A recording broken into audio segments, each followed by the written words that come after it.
ഞാനും മൈത്രേനും തമ്മിലുള്ള സംസാരത്തിൽ തന്നെ ഒരു വിഷയം കടന്നു വന്നിട്ടുണ്ട് നേരത്തെ. അതായത് മൈത്രേൻ പറയുകയുണ്ടായി ഡ്രഗ്സ് ലീഗലൈസ് ചെയ്യണം എന്നുള്ളത്. പല രാജ്യങ്ങളിലും കാനബീസ് പോലുള്ള ഡ്രഗ്സ് ലീഗലൈസ്ഡ് ആണ്. അത് പേഴ്സണൽ യൂസിന് ഒരു നിശ്ചിത അളവിൽ അത് വാങ്ങാനും യൂസ് ചെയ്യാനും ചില രാജ്യങ്ങൾ അതിന് അനുവാദം കൊടുത്തിട്ടുണ്ട്. എന്നാൽ ഈ അടുത്തിടെ ഇപ്പോൾ നമ്മുടെ നാട്ടിൽ ഒരുപാട് ഡ്രഗ് റിലേറ്റഡ് പ്രോബ്ലംസ് വരുന്നു. കുട്ടികളിലെ ഡ്രഗ് യൂസിനെ കുറിച്ച് വരുന്നു. കേരളത്തിൽ നടക്കുന്ന പല കൊലപാതകങ്ങളാണെങ്കിലും അക്രമങ്ങളാണെങ്കിലും അതിന് പിന്നിലെല്ലാം ഇതുപോലുള്ള സിന്തറ്റിക് ഡ്രഗ്സിന്റെ ഉപയോഗം, അതുപോലെ ആൽക്കഹോൾ, ഇതൊക്കെയാണ് ഒരു കാരണമായിട്ട് നമ്മൾ കണ്ടുവരുന്നത്. അപ്പോൾ മൈത്രേന്റെ അഭിപ്രായത്തിൽ ഇപ്പോഴും നമ്മുടെ നാട്ടിൽ ഡ്രഗ്സ് ലീഗലൈസ് ചെയ്യണം എന്നുള്ള ആ ഒരു ഇതിൽ ഉറച്ചു നിൽക്കുന്നുണ്ടോ? ഡ്രഗ് ലീഗലൈസ് ചെയ്യണമെന്ന് പറയുന്നത് ഡ്രഗ് നിരോധിക്കുന്നത് വഴി ഒരു സമൂഹം ക്രിമിനലൈസ് ചെയ്യപ്പെടുന്നത് കൊണ്ടാണ്.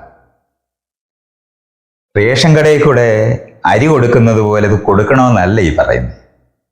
അങ്ങനെയാണ് നിങ്ങൾ ഈ ചോദ്യങ്ങളെല്ലാം ചോദിക്കുന്നവരുടെ വായിക്കകത്ത് ചെവി കേൾക്കുന്നതും വായിക്കാത്തോടെ പുറത്തു വരുന്നു. ഇതൊന്നും അല്ല ഈ പറയുന്നേ.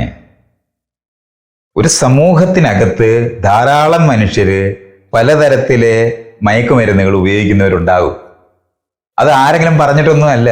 നാട്ടിനകത്ത് പണ്ടേ തൊട്ട് അറിയപ്പെടുന്ന സമൂഹങ്ങളിലെല്ലാം ഇതുണ്ട്. പക്ഷെ ഇതൊരു വലിയൊരു പ്രശ്നമായിട്ടൊന്നും ഒരിക്കലും ഉണ്ടാകത്തില്ല. അത് മറ്റ് പല കാരണങ്ങൾ കൊണ്ട് നിയന്ത്രിക്കാൻ ശ്രമിക്കുന്നത് വഴിയാണ് ഇത്തരത്തിലുള്ള മോറലിസ്റ്റിക് ആയിട്ട് ഈ വിഷയങ്ങളെ മുഴുവനും ഞങ്ങൾ പറയുന്നത് നിങ്ങൾ അനുസരിക്കണം എന്ന് പറയുന്ന ആറ്റിറ്റ്യൂഡിലൂടെ അതിനെ സമീപിക്കുന്ന രീതി ഉപയോഗിക്കുന്നത് വഴി വളരെ സമ്മർദ്ദപരമായിട്ടുള്ള ഒരു അന്തരീക്ഷം സൃഷ്ടിക്കും. എന്നിട്ട് ഇപ്പൊ നിങ്ങളിപ്പോ ആ ചോദ്യത്തിനകത്ത് പറയുന്നുണ്ട് ഈ ഇടയ്ക്കൂടെ നടക്കുന്ന ഇതിന്റെ പുറകിലെല്ലാം ഡ്രഗിന്റെ ഉപയോഗം കാണുന്നു. ഒരുത്തൻ ചുറ്റി കൊണ്ട് കുറെ പേരെ അടിച്ചു കൊല്ലുക, എന്നിട്ട് കുറേ ചർച്ച നടത്തിയായിരുന്നു, ഞാൻ കണ്ടായിരുന്നു. നിങ്ങൾ ഈ പറയുന്ന പോലെ ഈ 5 പേരെ കൊന്നവന് ഡ്രഗ് ഉപയോഗിച്ചിട്ടേ ഇല്ല. അല്ല, മദ്യപിച്ചിട്ടുണ്ട്. മദ്യം നിങ്ങളുടെ കണക്കിനനുസരിച്ചിട്ട് ഡ്രഗേ അല്ല. അത് എന്റെ കണക്കിൽ മാത്രമാണ് മദ്യം ഡ്രഗ് ആകുന്നത്.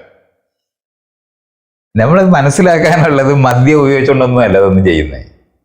ആളുകൾ ഗൂഢാലോചന കൊല്ലണമെന്ന് ആഗ്രഹിക്കുന്നവർ പല തരത്തിലെ ന്യായം പറയും. ഈ നാട്ടിനകത്ത് ഭാര്യയെ വന്ന് അടിക്കുന്നവനല്ല ഞാൻ കള്ള് കുടിച്ചോണ്ടാണെന്ന് പറഞ്ഞിട്ട് 2 കവിള് കുടിച്ചിട്ട് വരും. ആ 2 കള്ള് കുടിച്ചിട്ട് വന്ന് വീട്ടിൽ വന്ന് വഴക്കിടുന്നവനെ എന്തുകൊണ്ട് കള്ള് കുടിച്ചിട്ട് നേരെ പോയി പോലീസ് സ്റ്റേഷനിലെ പോലീസുകാരെ അടിക്കുന്നില്ല? ഇത്രയാണ് എന്റെ ചോദ്യം. കള്ളു കുടിച്ചതാണെങ്കിൽ സ്ഥലകാലഭ്രമം എല്ലാം ഉണ്ടായിക്കഴിഞ്ഞല്ലോ. അങ്ങനെയാണല്ലോ എൻ്റെ ന്യായം. എനിക്ക് തലയ്ക്ക് വെളിവില്ല എന്നതാണല്ലോ. അങ്ങനെയാണ് തലയ്ക്ക് വെളിവില്ല എന്നുള്ളതാണല്ലോ വരുന്നത്. എന്നിട്ട് എന്തുകൊണ്ടാണ് ഈ പരിചയമുള്ളവരെ തന്നെ വന്ന് അടിക്കുകയോ ഉപദ്രവിക്കുകയൊക്കെ ചെയ്യുന്നത്? നിങ്ങൾ തന്നെ ആലോചിക്കേ. നാട്ടിനകത്ത് അവന് കൃത്യമായി പകയുള്ളവരും അവനെ ഉപദ്രവിക്കണമെന്ന് ആഗ്രഹിച്ചവരും അവന്റെ ഏറ്റവും അടുത്ത ഇമ്മീഡിയറ്റ് ആയിട്ടുള്ള റിലേഷൻഷിപ്പിലുള്ള ആൾക്കാരെയൊക്കെ തന്നെയല്ലേ ഉപദ്രവിക്കുന്നത്? അപ്പൊ മനസ്സിലായില്ലേ, ഈ കള്ളു കുടിച്ചോണ്ടോ മയക്കുമരുന്ന് ഉപയോഗിച്ചോണ്ടല്ല അതൊക്കെ ചെയ്യുന്നത്. അത് നമ്മൾ കൃത്യമായിട്ട് മനസ്സിലാക്കണം. ഇത് അതിന്റെ അലിബി എന്ന് പറയും. ഇത് കഴിച്ചത് കൊണ്ടാണ് എനിക്ക് ഇങ്ങനെ തോന്നിയത് എന്ന് വരുത്താൻ വേണ്ടി ഇതിന് മുകളിൽ ആരോപിക്കുന്ന ഒരു ഏരിയ അതിനുണ്ട്. അല്ലെങ്കിൽ തന്നെ റോഡിലെ ഡാൻസ് ചെയ്തുകൊണ്ടിരിക്കുന്ന കള്ളു കുടിച്ച് ഡാൻസ് ചെയ്തുകൊണ്ടിരിക്കുന്ന ഒരുത്തൻ പോലീസ് വണ്ടി വരുമ്പോൾ ഡാൻസ് അങ്ങ് നിൽക്കും. അതെന്താ? അത് വെളിവില്ലല്ലോ.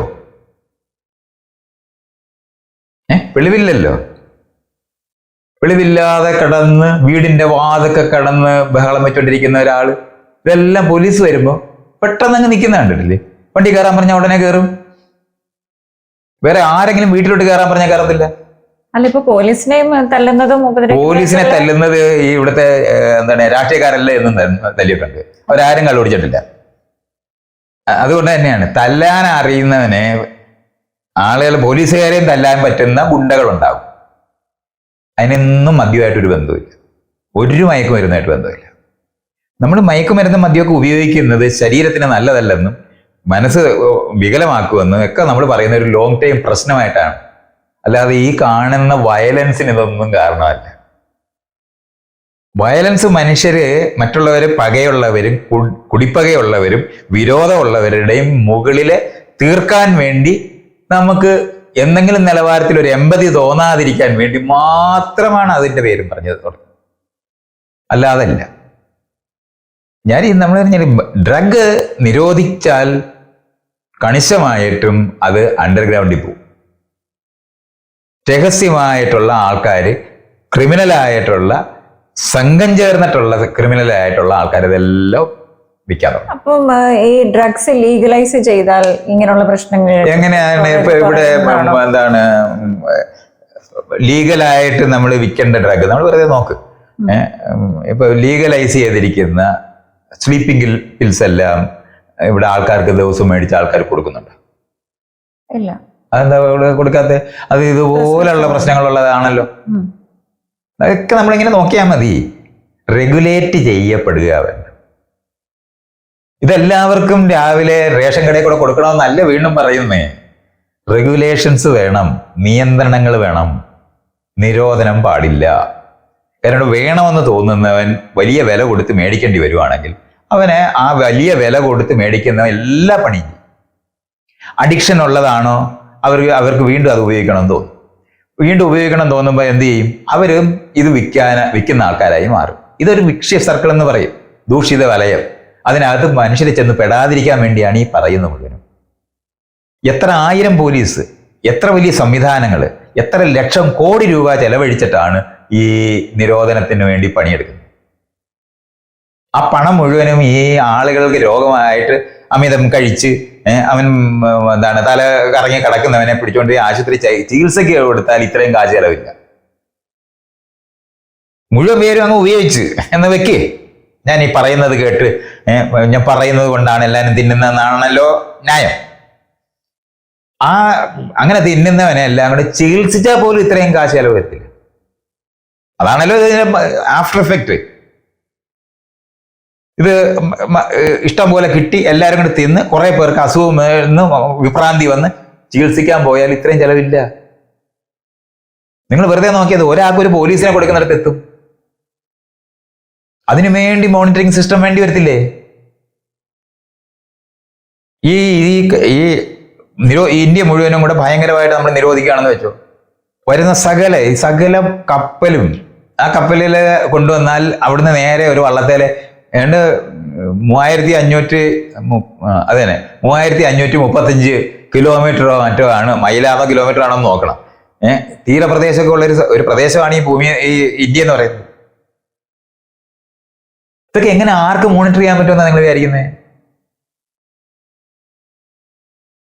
വളരെ ഇപ്പം ഗുജറാത്തിലെ മദ്യം നിരോധിച്ചിട്ടുണ്ട്. നിങ്ങൾ അവിടെ പോയി ഒന്ന് അന്വേഷിച്ചു നോക്ക്. ഇത്രയധികം ഡ്രഗ് തിന്നുന്ന വേറെ ഒരു സമൂഹമില്ലെന്ന്. ഈ ഇന്ത്യയിൽ ഇന്ന് നിങ്ങൾ ഈ കാണുന്ന മുഴുവൻ ഡ്രഗും ഈ മോദിയുടെ നാട്ടിൽ നിന്നാണ് വരുന്നത്. അത് അദാനിയുടെ പോർട്ടിൽ നിന്നാണ് വരുന്നത്. അത് കടലിൽ നിന്നും വരുന്നുണ്ട്, തൊട്ടപ്പുറത്ത് പാകിസ്ഥാനിൽ നിന്നും വരുന്നുണ്ട്. രണ്ട് അവിടുന്ന് കയറ്റി ഈ നാട് മുഴുവൻ വിതരണം ചെയ്ത് അത്രയും ദ്രോഹമാണ് ആ പ്രൊഹിബിഷൻ കൊണ്ട് അവിടെ ഉണ്ടാക്കിയിട്ടുള്ളത്. ഞാൻ പറയുന്നത് സംസ്കാരം ഉണ്ടാകേണ്ടതുണ്ട് ഇതൊക്കെ ഉപയോഗിക്കുന്നതിന്. അതൊക്കെ പഠിപ്പിച്ച് തന്നെയാണ്. ഡ്രഗ് തിന്നാൻ പഠിപ്പിക്കുകയല്ല, തിന്നുന്ന ആളുകൾ എങ്ങനെ ചെയ്യണം. നമ്മളെല്ലാവർക്കും കൊടുക്കാനായിട്ടല്ല റേഷൻ കടയിൽ കൂടെ കൊടുക്കണോ? ഇതൊന്നും അല്ല ഈ പറയുന്നേ. 100 പേരുള്ളതിനകത്ത് ഒരു 10 പേര് ഇത് കഴിക്കണമെന്ന് തോന്നുന്നു. ബാക്കിയുള്ളവർ പറഞ്ഞാൽ പോലും ഇത് അപകടകരമായ ഒരു സാധനമാണ്, കറണ്ടിൽ ഒരിക്കലും തുടരുത് എന്ന് പഠിപ്പിക്കുക തന്നെ അല്ലേ വേണ്ടേ? അതേ സമയത്ത് കറണ്ട് കമ്പിയേല് അതിലൊരു കവർ ഇട്ട് ചെയ്യണം. എപ്പോഴെല്ലാം നമ്മൾ അത്തരത്തിൽ തെറ്റ് ചെയ്യുന്ന സമയത്തെല്ലാം നമുക്ക് ആക്സിഡന്റ് ഉണ്ടാകത്തില്ലേ? ഉണ്ടാകും. ഏറ്റവും കൂടുതൽ കറണ്ട് അടിച്ച് ആകുന്ന ഒരു നാടാണ് ഇതൊക്കെ. അത് അവിടെ ഉണ്ട്. ഞാൻ അലസമായി അത്തരത്തിൽ അത് ചെയ്യരുതെന്ന് പഠിപ്പിക്കുന്ന മുഴുവൻ ചെയ്തിട്ട് ഉണ്ടാകുന്ന പ്രശ്നമാണ്. അവരെ ചികിത്സിക്കേണ്ടിയേ പറ്റുള്ളൂ, വേറെ വഴിയൊന്നും നമുക്കില്ല. മറ്റേത് അങ്ങനല്ല. ഇത്രയും അപകടങ്ങൾ ഇതിനകത്തുണ്ട്. ഇത് രഹസ്യമായി നിങ്ങൾ തിന്നുന്നവരും നിങ്ങൾ അത് തിന്നാൻ പോയ ഇന്ന അപകടം ഉണ്ടെന്ന് ക്ലാസ് റൂമിനകത്ത് തന്നെ കുട്ടികളോട് പഠിപ്പിക്കാവുന്നതാണ്. അതോടെ ആ നിലവാരത്തിലുള്ള ഇടപെടലുകൾ വളരെ അധികം കുറയും. ഇവിടെ ഇപ്പോഴ് സിഗരറ്റ് വിൽക്കുന്നില്ലേ? നിക്കോട്ടിന് വളരെ അഡിക്ഷൻ ഉള്ള ഒരു സാധനമാണ്. അതെങ്ങനെ കൊടുക്കുന്നേ? ക്യാൻസർ എന്ന് പറഞ്ഞ അതിന്റെ മേളിൽ പടം വരച്ചു വെക്കുകയാണല്ലോ ചെയ്യുന്നത്. എന്നിട്ട് കഴിഞ്ഞ ഒരു 10 വർഷം കൊണ്ട് വളരെയധികം സിഗരറ്റ് വലിക്കുന്നത് കുറഞ്ഞിട്ടുണ്ടെന്നുള്ള കാര്യത്തിന് ഒരു സംശയം ആർക്കും ഇല്ലല്ലോ. ഇതിനെയാണ് റെഗുലേഷൻ എന്ന് പറയുന്നത്. സിഗരറ്റ് വലിക്കുന്നത് വഴി നിങ്ങൾക്ക് ശാരീരികമായി അപകടം ഉണ്ടാകാൻ സാധ്യതയുണ്ടെന്ന് പഠിപ്പിക്കുക തന്നെ ചെയ്തിട്ട് തന്നെയാണ് എല്ലാ സിനിമയ്ക്കകത്തും എഴുതി കാണിക്കുന്നില്ലേ. അതിനകത്തെ കഥാപാത്രങ്ങൾ സിഗരറ്റ് വലിക്കാൻ തുടങ്ങുമ്പോൾ അവിടെ വരി വരും. ആൾക്കാർക്ക് അറിയാത്. അപ്പൊ ആൾക്കാർക്ക് അതിനകത്തോട്ട് ഉന്മുഖത്വം എന്ന് പറഞ്ഞാൽ അത് കഴിക്കണമെന്നുള്ള വാഞ്ച ഉണ്ടാകത്തില്ല. ഇത്രയാണ് നമുക്ക് ചെയ്യേണ്ടത്.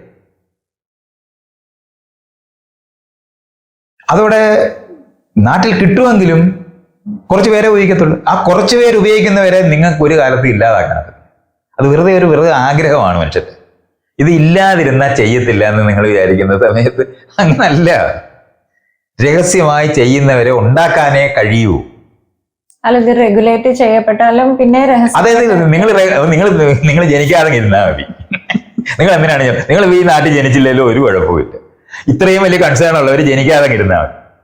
എന്താ കാര്യത്തിനാ നിങ്ങൾ ജനിക്കേണ്ട ആവശ്യം എന്താ? ഇപ്പൊ നിങ്ങൾ പ്രധാനമാണെന്ന് നിങ്ങൾ പറയുന്നതിന്റെ ന്യായം എന്താ? നേരത്തെ ഇതേ ചോദ്യം ഞാൻ ചോദിക്കേണ്ടി വന്നത്. വെറുതെ ഇങ്ങനെ പറയരുത്. ഞാൻ ചോദിച്ചില്ലേ, വണ്ടി ഇടിച്ച് ചാകുന്നതിന് നിങ്ങൾ എന്താ വണ്ടി നിരോധിക്കാത്തത്? അപ്പൊ നിങ്ങൾ മിണ്ടത്തേ ഇല്ലല്ലോ, ഒരു അക്ഷരം പറയത്തില്ലല്ലോ എന്നോട്. ഇതിനെയാണ് മോറൽ എന്ന് പറയുന്നത്. മറ്റുള്ള ആൾക്കാരുടെ മുകളിൽ കുതിര കയറാനുള്ള വിടവുണ്ടോന്ന് ഞങ്ങൾ നല്ല ആളുകളായിട്ട് അഭിനയിച്ചുകൊണ്ടിരിക്കുകയാണല്ലോ. അങ്ങനെയാണല്ലോ ഈ സംസാരം. നിങ്ങൾ നല്ല ആളാണല്ലോ.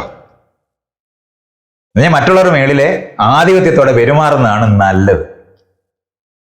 എല്ലാ പോലീസുകാരും നല്ല ആൾക്കാരായിട്ടാണല്ലോ കാണുന്നത്. മറ്റുള്ളവരുടെ മേളിൽ കുതിര കയറുന്നവർ മാത്രമാണത്. അവരെ പഠിപ്പിക്കുന്നവരും അങ്ങനെയാണ്. ഒരാളെ ട്രസ്റ്റ് ചെയ്യരുതെന്ന്. അങ്ങനെ ട്രസ്റ്റ് ചെയ്യാത്ത ആൾക്കാരുടെ ചോദ്യോത്തരങ്ങളാണ് ഇതെല്ലാം. ആളുകൾ അതൊക്കെ തിന്ന് ചാകട്ടെ, കുഴപ്പമൊന്നും വരത്തില്ല. എന്തായാലും ആറ്റം ബോംബ് ഇടുന്ന നാടല്ലേ ഇത്? ആറ്റം ബോംബ് കണ്ടുപിടിച്ചല്ലേ? ആറ്റം ബോംബ് പൊട്ടിച്ചപ്പം ബുദ്ധന്റെ ചിരി എന്ന് പറഞ്ഞ് പേരിട്ടവരല്ലേ? ഇവിടെ ആറ്റം ബോംബ് കണ്ടുപിടിച്ചവനാണല്ലോ ഇവിടുത്തെ ഏറ്റവും വലിയ അറിയപ്പെടുന്ന സയന്റിസ്റ്റ്, പ്രസിഡന്റ് സയന്റിസ്റ്റ് അല്ലേ? എന്തായാലും ഇവരുടെ ഒന്നും കൂടപ്പെടത്തില്ല ഇവരാരും. ലക്ഷക്കണക്കിന് മനുഷ്യരെ കൊല്ലുന്ന സാധനം കണ്ടുപിടിക്കുന്നവനൊക്കെ ഗമയുള്ള നല്ല ആള്. AK-47 കണ്ടുപിടിച്ച് നാട്ടിൽ ദിവസം വെടിവെക്കുന്നതിനൊക്കെ നല്ല ആള്. ഇത് കഞ്ചാവ് വലിച്ച് അവനവിടെ ഇവിടെ ഇരിക്കത്തേ ഉള്ളു. നിങ്ങൾ ഈ പറയുന്ന ഇന്ത്യയിലെ ഇന്ന് ഭരിച്ചുകൊണ്ടിരിക്കുന്നവരെ മുഴുവൻ തൂക്കിക്കൊല്ലേണ്ടവരാ.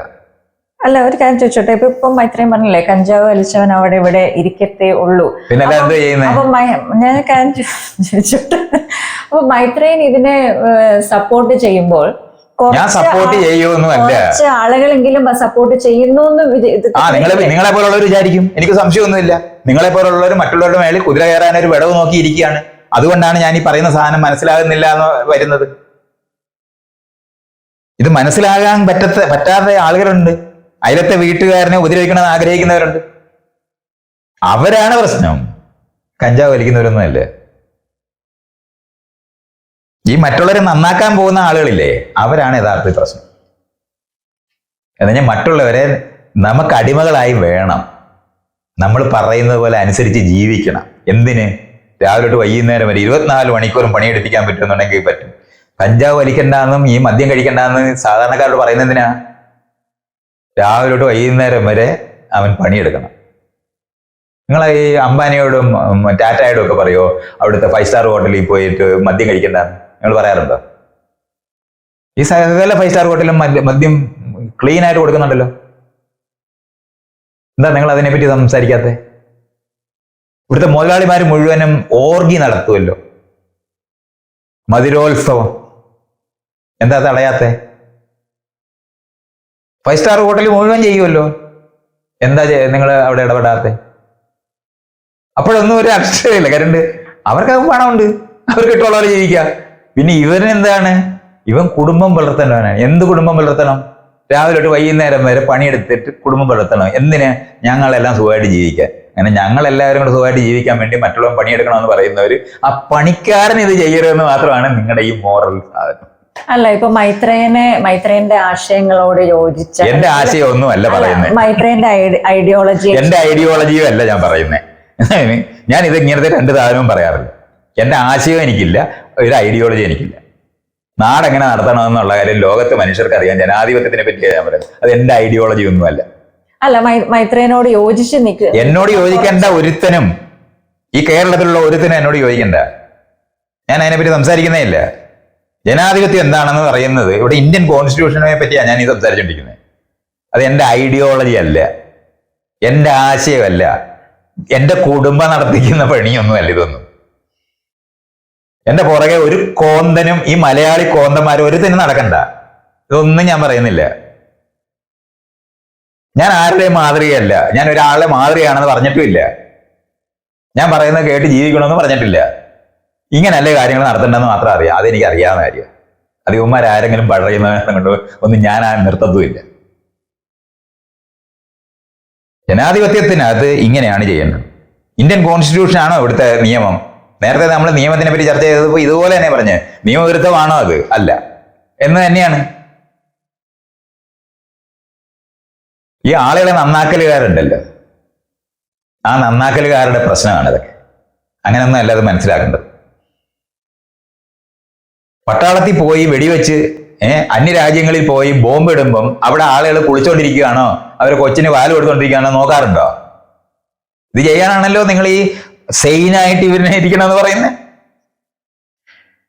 18 വയസ്സ് കഴിയുമ്പോൾ പട്ടാളത്തിൽ ചേർത്ത് വെടിവെച്ച് കൊല്ലാനല്ലേ നിങ്ങൾ ഈ ആവശ്യപ്പെടുന്നേ? പരമവീര ചക്രം കൊടുക്കുന്നവരല്ലേ നിങ്ങൾ കൊല്ലുന്നതിന്? എന്ത് മോറലാണ് നിങ്ങൾക്കുള്ളത്? ഒരു മൊറാലിറ്റി നിങ്ങൾക്കില്ല. ആളുകളെ ഉപയോഗിക്കാൻ കിട്ടുന്നില്ലെന്ന് മാത്രം അർത്ഥം. തൊഴിലാളികള് കമാന്നൊരക്ഷരം പറയാതെ രാവിലെ പോയിട്ട് അന്ത്യോളം ജോലി ചെയ്യണമെന്ന് മാത്രം പറയുന്നത്. 8 മണിക്കൂർ ജോലി കുറച്ച് ലക്ഷ ടൈം ഉണ്ടാക്കിയെടുത്ത് 12 മണിക്കൂറായിട്ട് വീണ്ടും മാറ്റിയ ഒരു ഭരണ സംവിധാനത്തിനല്ലയോ ഇപ്പൊ ഇരിക്കുന്നത്? ഇതൊക്കെയല്ലേ നിങ്ങൾ ചർച്ച ചെയ്യേണ്ടത്? അതിന് പകരം കഞ്ചാവ് വലിക്കുന്നതിന്റെ പുറകെ നടക്കുന്ന എന്താ കാര്യത്തിനാണ്? ഇവിടെ ചാണകം കുടിച്ചോണ്ടിരിക്കുന്നത്, അതെന്താ നിങ്ങൾ ചർച്ച ചെയ്യാത്തത്? മൂത്രവും ചാണകവും കുടിച്ചോണ്ട് തിന്നോണ്ടിരിക്കുന്നവന്മാരുടെ അടുത്താണ് കഞ്ചാവ് വലിക്കേണ്ടതെന്ന് ഞാൻ പറയുമോ? ഞാൻ പറയത്തില്ല. കഞ്ചാവ് വലിക്കുന്നവനെയാണ് എനിക്ക് മെച്ചം. ഇതുവരെ മൂത്രവും ചാണകം കഴിച്ചവന്മാർ ആരെങ്കിലും ഒരു കവിത എഴുതിയായിട്ട് ഞാൻ കണ്ടിട്ടില്ല. പക്ഷെ കഞ്ചാവ് വലിച്ചവർ ചിലരൊക്കെ കവിത എഴുതിയിട്ടുണ്ട്. അതുകൊണ്ട് ഞാൻ ആരുടെ കൂടെ നിൽക്കും? അതുകൊണ്ട് അതൊന്നും എനിക്ക് പറഞ്ഞു തരണ്ട. നിങ്ങൾ ഈ പറയുന്ന മുഴുവൻ ഡ്രഗുകളും ഇവിടുത്തെ 5 സ്റ്റാർ ഹോട്ടലിൽ മുഴുവനും ആൾക്കാർ ഉപയോഗിക്കുന്നുണ്ട്. ഒരു സംശയവും വേണ്ട. അവിടുത്തെ ഈ പണക്കാരുടെ എല്ലാം വീടിന്റെ മതിലിന്റെ പൊക്കം എന്താണ്, ഈ ജയിലിനേക്കാളും പൊക്കമുണ്ട്. അതിന് മുന്നിൽ ഗൂർക്കയുണ്ട്. അവർക്ക് ഇഷ്ടമുള്ള പോലെ അവിടെ എല്ലാം ജീവിക്കുന്നു. നിങ്ങളുടെ ആരുടെയും ഒരു ചർച്ച എവിടെങ്ങും പോകത്തില്ല. ഇത് മുഴുവൻ ഈ തൊഴിലെടുക്കുന്ന ആൾക്കാരുടെ മണ്ടേ കുതിര കയറുന്നതിന് വേണ്ടി പറയുന്ന കാര്യങ്ങളാണ്. അങ്ങനെയല്ല മനുഷ്യരോട് പെരുമാറണമെന്ന് മാത്രമാണ് ഞാൻ ഈ പറയുന്നത്. മദ്യം കഴിക്കുകയോ മയക്കുമരുന്ന് ഉപയോഗിക്കുകയോ എന്നുള്ളതിനെ പറ്റിയുള്ള ചർച്ചയിലൊന്നും ഞാനില്ല. നിങ്ങൾ നിരോധിച്ച സാധനങ്ങൾക്ക് വില കൂടി ആളുകളെ മുഴുവൻ ക്രിമിനലൈസ് ചെയ്യും എന്ന് എനിക്കറിയാം. അതങ്ങനല്ല, വേണ്ടെന്ന് തന്നെയുള്ള നിലപാടാണ്. അതെല്ലാവരും കഴിച്ചാലും എനിക്ക് ആ കാര്യത്തിൽ ഒരു അഭിപ്രായ വ്യത്യാസം ഉണ്ടാകത്തില്ല. പക്ഷെ കുട്ടികൾ തിന്നിട്ട് നിങ്ങളെ പോലുള്ള ആൾക്കാരില്ലേ ആകുന്നേ? ഈ കുട്ടികളെല്ലാം വളർന്ന് നിങ്ങളെ പോലുള്ള ആൾക്കാരല്ലേ ആകുന്നേ? അതിനേക്കാളും മെച്ചമാകും. എന്തായാലും നാടൻ ഭക്ഷണം കഴിച്ചിട്ടുണ്ടാകുന്ന മലയാളികൾ എന്തായാലും മലയാളികൾ തന്നെയാണല്ലോ, അല്ല വേറെ ഒന്നും സംഭവിച്ചിട്ടില്ലല്ലോ. അത് കാരണം കൊണ്ട് അതൊന്നും നിങ്ങളെ പോലുള്ള ആളുകളാണ് ഉണ്ടാകുന്നതെന്നുണ്ടെങ്കിൽ കുഞ്ഞുങ്ങൾ വളരാതിരിക്കുക വേണ്ടത്. വേറെ അർത്ഥമൊന്നുമില്ല. മറ്റുള്ളവരുടെ മണ്ടയിലെ ആധിപത്യത്തോടെ പെരുമാറുകയും അവരെ നന്നാക്കാൻ നടക്കുന്നവരെ പോലുള്ള ആളുകൾ ഉണ്ടാകുന്നതിനേക്കാൾ അപകടകരമായി ചരിത്രത്തിലൊന്നുമില്ല. അതിനാണ് ഫാസിസം എന്ന് പറയുന്നത്. മറ്റുള്ളവരുടെ മണ്ടയിലെ അവരെങ്ങനെ ജീവിക്കണമെന്ന് ഞങ്ങൾ തീരുമാനിക്കും, അവരെന്ത് തിന്നണമെന്ന് ഞങ്ങൾ തീരുമാനിക്കും, അവരെന്ത് വസ്ത്രം ധരിക്കണമെന്ന് ഞങ്ങൾ തീരുമാനിക്കും, അവരെങ്ങനെ ജീവിക്കണമെന്ന് ഞങ്ങൾ തീരുമാനിക്കും എന്ന് പറയുന്നവരെക്കാളും അപകടകരമായ ഒന്നും തന്നെയില്ല. അത് ഇവിടുത്തെ മതവിശ്വാസികൾ മുഴുവൻ അങ്ങനെയാണ്. മറ്റുള്ളവരെങ്ങനെ ജീവിക്കണമെന്ന് എഴുതി ബൈബിളും ഖുറാനും ഭഗവത്ഗീത ഉണ്ടാക്കി വായിൽ കുത്തി കയറ്റുന്നവന്മാരാണ് ലോകത്തിലെ ഏറ്റവും അപകടകരമായ മനുഷ്യർ. അവരെ പോലെ ആകാതിരിക്കുന്നത് തന്നെയാണ് എല്ലാവർക്കും നല്ലത്. അതുകൊണ്ട് ഈ വിഷയത്തിനകത്ത് ആളുകളെ പീഡിപ്പിക്കാൻ ഉപയോഗിക്കുന്ന മോറൽ എന്ന് പറഞ്ഞാൽ പ്രാകൃതമായ സനാതന ധർമ്മം എന്ന് പറയുന്ന മോറൽ നിലപാടുകളും ഈ മതപരമായി മനുഷ്യനെ നന്നാക്കണം എന്ന് പറയുന്ന മോറൽ നിലപാടുകളും ഒരുപോലെ ഒരു സമൂഹത്തിനെ ഏറ്റവും കൂടുതൽ ദ്രോഹിക്കുന്ന കഞ്ചാവ് അതിനേക്കാളും മെച്ചമാണ്, സംശയം.